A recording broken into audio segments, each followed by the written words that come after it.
In this video, we are going to see the blood supply of heart. So first we will see the arterial supply. Heart is supplied by two coronary arteries.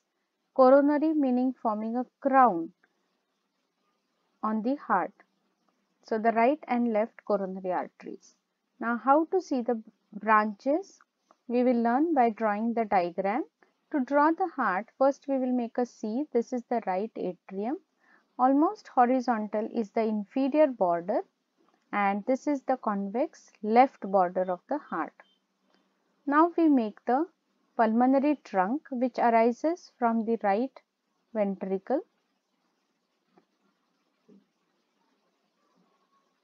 and to the right side is the ascending aorta. We are showing the orifice of the aorta which has three sinuses, two posterior and one anterior. Now the right coronary artery arises from the anterior aortic sinus. It descends between the pulmonary trunk and the right auricle. It lies in the anterior part of atrioventricular groove and it will reach the inferior border of the heart. Here it will wind and go posteriorly in the posterior atrioventricular groove. It will reach to the crux of the heart and go little to the left side of the crux where it will end by anastomosing with the similar branch of the left coronary artery which is the circumflex branch. Now what are the branches of right coronary? It is divided into first segment which extends from the origin to the inferior border and the second segment from the inferior border to its termination. Now the branches from the first segment are the ventricular rami, the atrial rami. So in the ventricular rami, the first artery is the right conus artery which will anastomose with a similar artery from the left coronary and form a annulus or a ring necklace like on the infundibulum called annulus of Wiesen's. Then there are few other ventricular branches, but one longer one is the right marginal artery. Then there are the atrial rami which supply the right atrium, one of which will supply the SA node. So it is the SA nodal artery which arises from right coronary artery. So these are atrial rami. So when you are writing ventricular rami, important is the marginal, and for atrial rami, important is the SA nodal artery. Coming to the branches from the second segment, they are also divided into ventricular and atrial rami. So first we will see these ventricular rami which go to the ventricles and one artery which lies in the posterior interventricular groove is the posterior interventricular artery arising from the right coronary artery. This is the artery which determines cardiac dominance. So if posterior interventricular is arising from right coronary, it is called the right dominant heart, and this is seen in about 80% of the individuals.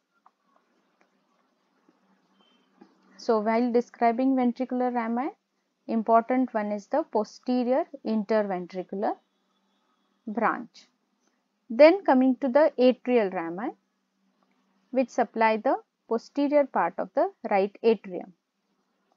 The AV node is supplied by a branch coming from posterior interventricular artery. Coming to the left coronary artery, it is a branch of the left posterior aortic sinus. It traverses between the pulmonary trunk and the left auricle and soon divides into two branches. One that goes straight is the left anterior descending or left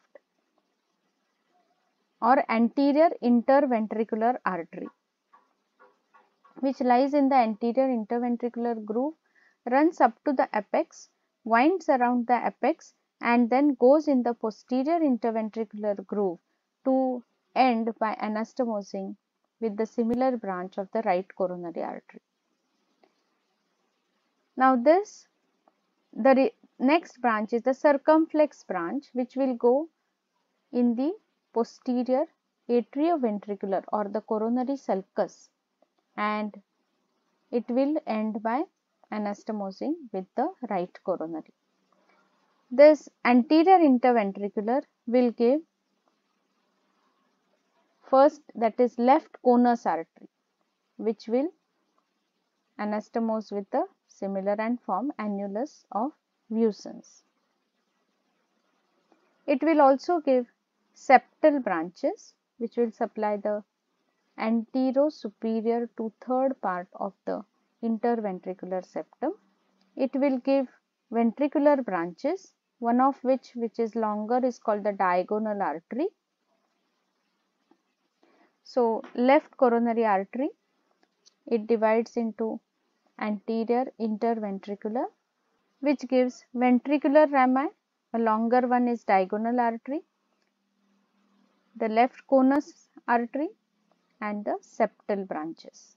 The second is circumflex artery, circumflex because it is winding around. The branches of the circumflex artery is the left marginal, just as we had on the right side right marginal. There is a left marginal artery, and other branches coming from the circumflex artery are the branches which, if not given by the right, will be given by circumflex, like the SA nodal artery in 35%, or in about 10 to 20% individuals the posterior interventricular branch, if it is not given by the right coronary. And there is another artery which is going to the atrium and the left atrium, and it will anastomose with similar artery of opposite side and form the Kugel's artery. So these are the branches of the